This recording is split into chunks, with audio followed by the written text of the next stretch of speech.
Oke teman-teman, ini Mang Iwan hadir untuk meluruskan sesuatu yang tidak lurus dari akun bekas Termul Sejati. Lihat videonya.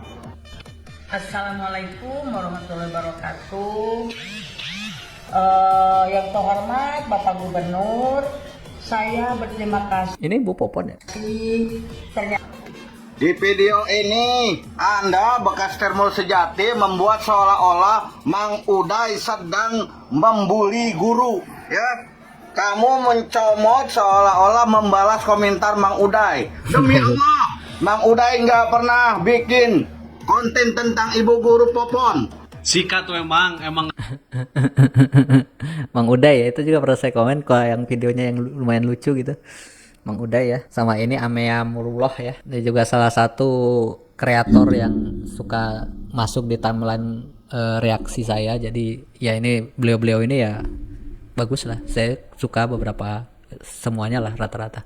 ngarasakeun akun hiji eta. Bayangkeun Mang, aya meureun sapoe mah 100 kali aing diteganku akun eta. Jika nama lain ka aing hungkul meureunannya akun eta teh. Ka Mang Uday oge sarua. Ari jelema eta ku gawena anjing. Tisuk nepi ka tengah peuting ngan hayo we aing ditegang. Lamun teu ngetik di video anu mengandung fitnah anjing banget aing di-upload ku manehanana dikasih kata-kata mutiara. Oke teman-teman. Oh iya. Ya itu ya. Bahaya juga sih itu. Maksudnya menambah-nambah akun akal sehat 60 ya. Namanya akal sehat tuh. Tapi kok tendensinya nggak nyaman ya. Tapi ya udahlah ya, Mang Uday ya. Akal sehat tuh. Kenapa ya beberapa akun itu kadang menyebutnya kayak akun akal sehat atau akun-akun logika cerdas atau apalah gitu ya, kayak tapi isinya itu bukan pelajaran kok, cuma kayak hujatan gitu. Kayak kok aneh banget. Wih, sedang rame nih Ibu Atalia. Wow, Atalia RK tunjuk Gub Jabar KDM tidak manusiawi katanya. Set. Istri Ridwan Kamil mengkritisi kebijakan KDM. Katanya kebijakan yang dikeluarkan oleh Deddy Mulyadi itu tidak manusiawi. Keras pernyataannya, bos. Iya, keras. Kata-kata tidak manusiawi itu keras ya. Jadi seolah-olah ketika menyebut orang tidak manusiawi itu berarti membuat justifikasi bahwa suatu objek atau subjek itu bukan manusia gitu. Keras. Tidak manusiawi. Kebijakan yang mana ya? Coba kita baca dulu nih beritanya, masih baru. Sentil kebijakan Pemprov Jabar. Atalia nilai 50 siswa dalam satu kelas tak manusiawi. Oh, yang rombel itu ya. Yang satu kelas itu boleh 50 orang. Katanya itu tidak manusiawi. Ada kepala sekolah yang berpikir sangat bagus di dalam jam masuk dan urusan rombel ini. Nih, dengarkan nih. program Pak KDM seluruh Jawa Barat itu anak sekolah masuk jam berapa? Keren ini, keren. 6.30. Nah, anak Bapak Ibu susah nggak dibangunin? Jam berapa bangunnya? Luar biasa. Bagus. Tolong Bapak Ibu, bicara 6.30 yang diprogramkan oleh Pak KDM itu bukan bicara tentang bahwa anak itu jam berapa tiba di sekolah, jam berapa bangun. Bapak Ibu pastikan dibantu anak kita untuk tidurnya berkualitas. Tolong ya Bapak Ibu ya, bukan masalah bangunnya jam berapa. Kalau dia bangun jam 5, artinya minimal anak Bapak Ibu harus tidur selama 8 jam. Jam 9 itu sudah tidur. Jam 8, 1 jam sebelum jam 9, gadget, lampu matikan. Kenapa harus dimatikan? Karena pada saat tidur, itu jam biologisnya manusia. Itu memproduksi yang namanya hormon melatonin. Hormon keseimbangan di mana emosi anak-anak itu diseimbangkan. Itu ada hormon khusus. Jadi saya belajar Bapak Ibu. Karena gimana juga kita harus ngikutin, betul? Ini masalah pelatihan anak-anak kita agar siap nanti di masa depan. Karena nanti di dunia nyata, realnya mereka di masyarakat, dunia itu nggak akan nunggu mereka untuk siap, betul tidak? Anak-anak kita harus disiapkan dari sekarang, dimulai dari tidurnya harus berkualitas. Biasakan Bapak Ibu, tegakan jam 8 ambil HP-nya. Bisa Bapak Ibu? Ya, ambil HP-nya. Kenapa? Karena kalau HP itu dia nyala, itunya itu nggak bagus. Hormon melatoninnya bisa terganjal, bisa tidak berproduksi. Nggak bisa yang namanya tidur kita diganti nanti dengan tidur siang, nggak bisa. Hormon melatonin, hormon pertumbuhan itu hanya akan hadir pada malam hari. Pada saat jam 21, jam berapa? Jam 9 malam. Itu mulai hormon melatonin terbentuk. Kita harus belajar bagaimana cara kerja otak kita. Jadi tolong anak bapak ibu pastikan tidurnya berkualitas. Jam 8 ambil HP-nya, matikan lampunya. Karena cahaya itu juga mempengaruhi produksi daripada hormon melatonin. Makanya kalau anak bangun tidur uring-uringan, di sekolah dia jadi nggak bisa nyerap pelajaran, gede ambek. Salah satunya karena tidurnya tidak berkualitas. Bisa dipahami Bapak Ibu, ya. Jadi jam 8 ambil. HP-nya ambil, biarin dia marah-marah, ya. Kenapa? Jam 6.30 itu kita bukan lihat sekali lagi, bukan lihat jamnya. Ini melatih karakter anak. Jangan sampai anak kita nggak siap, belum siap. Dunia nanti nggak nunggu anak kita siap. Dunia itu nggak akan nunggu yang namanya, oh dah anak ini mah anaknya siapa. Nggak akan lihat latar belakang anak kita, betul? Tidak akan melihat itu yang namanya rankingnya berapa, rapotnya berapa. Enggak, yang dilihat dunia adalah karakternya. Bagus tidak? Dia harus siap kapanpun. Jadi dari sekarang di sekolah, ya, aturan gubernur itu kenapa? Karena untuk mendidik anak kita untuk siap. Di dunia kerja nanti Bapak Ibu, anak saya sambil kuliah sambil kerja. Dia kerja di swasta, ya kan? Bagaimana kerjanya fisik sambil kuliah dia. Capek mami, pilihanmu. Walaupun ibunya kepala sekolah, anak saya tetap cari uang Bapak Ibu. Dia kerja yang terakhir itu di FOT. Ya gitu. Bagian apa? Bagian di ruangan produksi yang panasnya minta ampun, sip-sipan. Harus siap. Oh nggak bisa Pak, saya belum siap kerja jam segitu. Ya dikeluarkan beran, betul tidak? Ya, ingat ya, dunia nyata, ajarkan anak bapak ibu. Kasih tahu, nggak akan nunggu kamu siap sayang. Kamu siap dari sekarang. Keren, jadi keren tidurnya, ajarkan anak bapak ibu untuk tidur. Jam 8, ambil HP-nya. Janji ke saya? Janji ya bapak ibu. Bapak-bapak tolong ya, jangan ngandelin ibunya ya. Ambil, udah biasanya aku bapaknya sok sieun. Ambil aja HP-nya, nanti dikasihkan lagi pada saat mau sekolah. Karena jam 5 bangun artinya 8 jam minimal tidur. Gitu ya Bapak Ibu ya. Ini kalau saya ngomong gini bukan berarti marah ya. Itu cara saya menegaskan. Pastikan jam 8 apa Bapak Ibu? Tarik HP, matikan lampu, tidak boleh ada cahaya sedikit pun ya. Biar hormon melatoninnya sempurna berproduksi agar sehat anak bapak ibunya ya. Ya sebelum kita masuk pada Oke, ya saya juga kayaknya cuma sampai sini untuk komen. Cuma pada poin tertentu ya komen Ibu Atalia itu saya udah pernah denger dan ya udah gitu. Entah cuma kayak cuapan-cuapan yang risetnya apa nih. Tapi setelah saya dengar dari kepala sekolah itu bahwa mungkin apa yang ingin diperbaiki Kang Deddy itu adalah hal yang lebih mendasar daripada sekedar nilai ataupun apa. Tapi apa ya? Cara manusia hidup menjalani ya, mempersiapkan diri gitu. Kayak bangun paginya gimana. Karena itu kan sangat mendasar ya, yang bahkan nggak dipeduliin mungkin oleh sekolah-sekolah juga gitu. Yang penting kamu nggak telat, kalau kamu telat dihukum gitu. Tanpa mikirin aspek bangunnya jam berapa, tidurnya jam berapa gitu loh. Dan KDM memikirkan gitu, supaya anak itu tidurnya harusnya jam berapa, bangunnya jam berapa. Supaya punya pembiasaan diri untuk ke depan. Karena apa? Karena memang betul dunia itu tidak akan menunggu kita gitu. Jadi kalau kita cuma kayak bahasa menghabiskan waktu untuk study tour, perpisahan, mengglamorkan segala sesuatu, dan ketika kita melihat dunia, oh ternyata dunia itu nggak seindah itu gitu loh. Jadi kayaknya ya udah cukup lah, betul aja lah maksud Kang Deddy, dan hal-hal yang mendasar adalah pola yang ingin dirubah itu ya saya udah cukup ngerasa bahwa ya ini harus dilakukan gitu loh. Memaksa sesuatu yang memang harus dilakukan gitu. Kalau dibahasakan ini adalah radikal ya, tindakan radikal. Itu perlu demi ya sesuatu yang lebih, sesuatu yang fundamental ya. Ya perlu ya.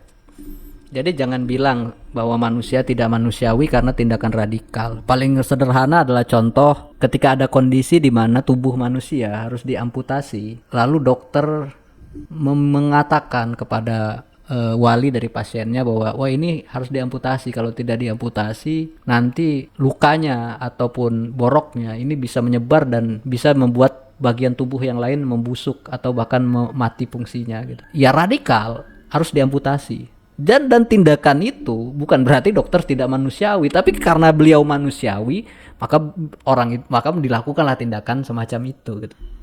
Jadi ya udah gitu loh. Nggak usah membahasakan tidak manusiawi lah apalah gitu tanpa tahu perspektif dan kondisi tertentu, karena saya merasa bahwa memang kenapa kebijakan KDM banyak yang gunjang-ganjing ngomong bahkan dari luar Jawa Barat, karena cukup radikal dan orang-orang nggak siap. Tapi kalau tidak dilakukan ya sampai akhirnya ya kondisi mental anak-anak, kondisi orang ya tetap akan sama seperti begini-begini aja gitu. Contohnya yang ketika Kang Deddy melihat anak-anak sekolah yang merokok, yang di jalan pakai motor knalpot brong, tidak pakai helm, itu kan sesuatu yang bikin Kang Deddy cukup terenyuh dan sedih bahwa kondisi kita seperti ini loh. Ini kondisi yang bahkan masyarakat tahu loh, orang-orang di depan ruko itu, orang-orang yang lalu lalang itu tahu bahwa anak-anak kita itu gitu loh melakukan hal itu gitu loh, merokok, nongkrong. Jadi ya udah perlu gitu. Dan masalah rombel udahlah, itu mah udah ditanggapi juga. Jadi Kang Deddy berapa itu ngeluarin uang untuk kayak gitu selama sebulan? Banyak lah. Kaya berarti ya. Hatinya yang kaya. Karena urusan orang. Oh, ini videonya nggak ada ya, suaranya cuma sedikit. Intinya masalah mengeluarkan uang yang dibagi-bagiin itu ya. Kok muji diri sendiri? Ini tapi walaupun ini gak ada gambarnya ya, ini nggak tahu kenapa ya, apa aturan TikTok saya atau apa, intinya nggak ada gambarnya, tapi isinya itu soal ini ya. Terus di sini komentar Teh Ida, kok muji diri sendiri, terus dikomentarin Asep, lah ibu aja di VT-nya selalu membanggakan diri sendiri dan memuji-muji diri sendiri. Lah apa urusannya dengan saya rakyat, gak perlu dikritik. Iya, gak ada hubungannya lah masalah rakyat dengan bukan rakyat. Walaupun memang argumentasi ibu itu kan ini mengarah kepada kepada personal ya. Tapi ya kalau personalnya mau dikritik ya kritik ya, tapi bahasanya ke arah personal gitu. Maksudnya jawabannya adalah kenapa ibu membanggakan diri sendiri sama kenapa muji-muji diri sendiri kan sama. Jadi ya, itu tuh istilah yang sama gitu loh. Sedangkan kalau diartikan kepada bahwa lah saya apa urusannya, saya kan rakyat, nggak perlu dikritik. Ya rakyat ataupun pemerintah ya tetap perlu dikritik gitu loh. Rakyat yang membangun rumah di lahan negara ya perlu dikritik, perlu dilarang, perlu di ini kan. Atau rakyat yang lawan arah itu yang sering ada VT-nya yang ya itu perlu dikritik kan, perlu dibilangin kan gitu loh. Jadi kenapa harus pemerintah doang yang dikritik? Ya rakyat juga perlu dikritik lah. Wah ini sekarang ini ya. Ini dulu namanya siapa ya? Yohanes kalau nggak salah. Ini sekarang pakai bahasa ini aja. Yohanes sekarang bahasanya bahasa Cina ini, apa Jepang ya? Tapi kalimatnya masih sama ya, cari muka Yu Mulyono. Aduh, ya Allah. Itu mah sama yang deket aja sama dia, gak mungkin se-Jawa Barat kekasih semua orang miskin. Ya gak mungkin lah deh. Se-Jawa Barat tuh penduduknya aja ada 5 juta. Gimana bisa gitu loh. Kalau bisa ya berarti beliau ini orang terkaya sedunia kali. Maksudnya ya masa sih semua Jawa Barat tiba-tiba mikir oh saya harus dikasih uang, ya gak boleh lah. Kalau dikasih ambil, kalau minta jangan. Udah itulah. Intinya gitu loh. Kalau dikasih ambil, kalau minta jangan. Nah, itu prinsip yang oh, kasih, ambil, minta jangan gitu. Tunggu dikasih aja gitu.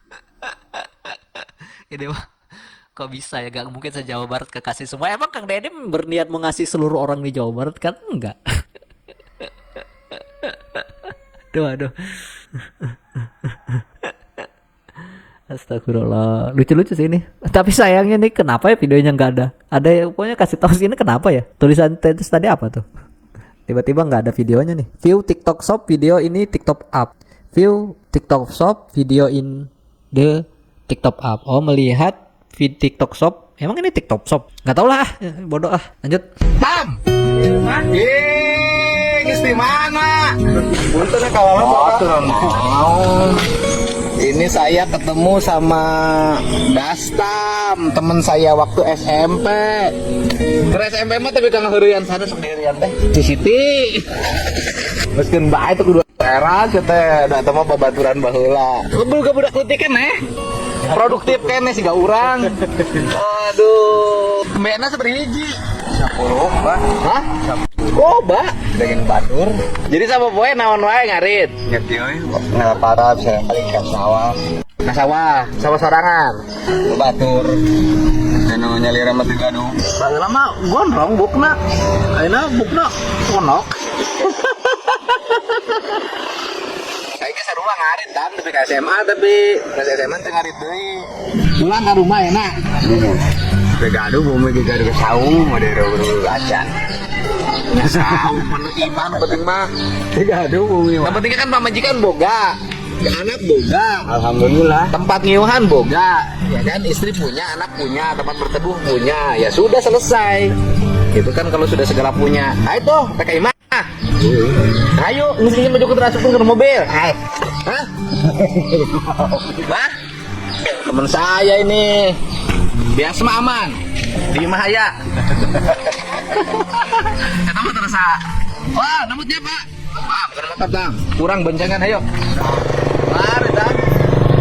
Ini sama datangnya keker.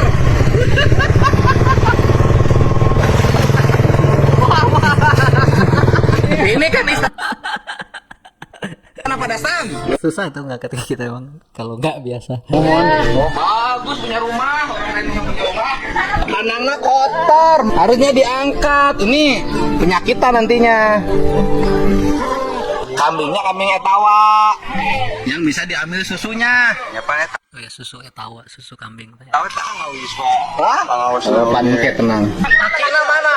Akina itu green non. Di pasok orai. Iraha. Kemari. Di mana? Ya Allah ya Robbi.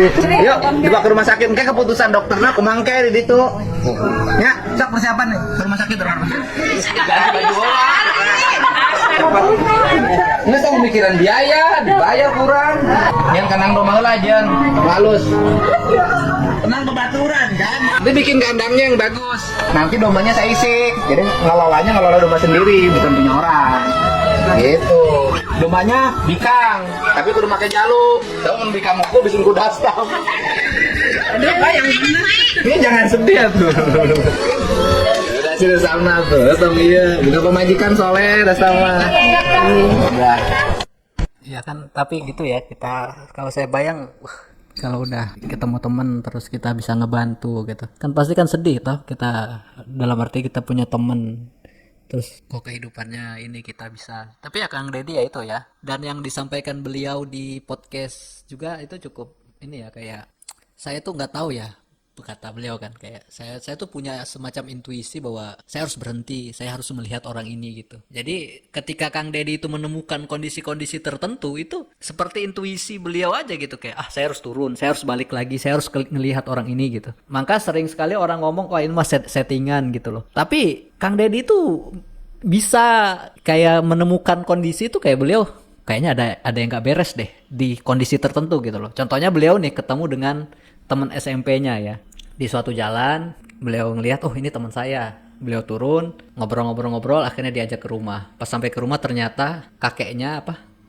bapaknya siapa itu ya, dipatok ular, harus berobat, akhirnya ke rumah sakit. Artinya di runtutan itu seolah-olah Kang Deddy itu menemukan orang yang sangat tepat dan ternyata kondisinya sesuai dengan kondisi yang harusnya bisa ditertolong gitu kan. Jadi ya beberapa kan kayak Kang Deddy itu kan kita kira aneh itu, kayak emang iya ya ada orang sesusah itu, emang iya ya kondisinya gitu. Jadi kayak seolah-olah kita ngelihatnya wah ini kayaknya settingan deh, kok bisa gitu ada orang dengan kondisi hidup yang sebegitu mengenaskan atau sebegitu anehnya atau apa gitu kan.